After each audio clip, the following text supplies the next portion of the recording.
L'NSAE, je pense que c'est une des très rares formations qui permet en fait d'acquérir les outils qui vont permettre de comprendre ce monde complètement inondé de données.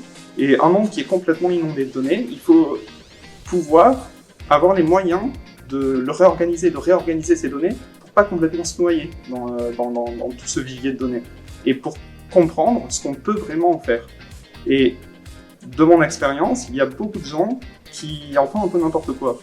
Et je pense que c'est vraiment dommage. Et une spécificité de l'NSAE, c'est de permettre aux étudiants, qui seront des futurs ingénieurs, si c'est la voie qu'ils choisissent, de mettre de l'ordre dans tout ça. Donc l'NSAE est faite pour moi si je veux participer à ça.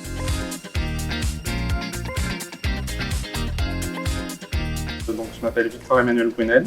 Je suis prof de stats à l'NSAE. J'enseigne en ce moment des cours assez variés. Donc j'enseigne un cours de théorie des probabilités en première année, j'enseigne un cours d'optimisation avancée en troisième année et un cours de statistique avancée en troisième année. Une grande partie de mon temps de travail est consacrée à la recherche. Les thématiques de recherche, sans rentrer dans les détails, sont très orientées vers la théorie des probabilités et la théorie de la statistique. Donc là, les fondements mathématiques de certains modèles statistiques. Je pense que c'est déjà un peu plus clair de parler de science des données ou de science de la donnée, et même probablement encore plus clair de parler de statistique.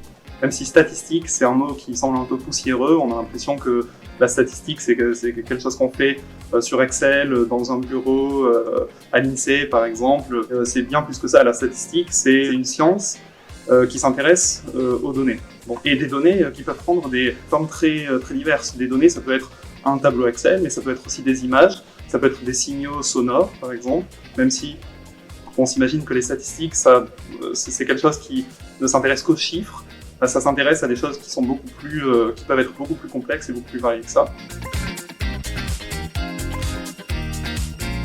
L'enseigne à l'NSAE, c'est tout un tas d'approches mathématiques et de méthodes mathématiques qui permettent justement de comprendre comment est-ce qu'on peut analyser ces données qui peuvent prendre des formes très variées et en extraire le plus d'informations possible.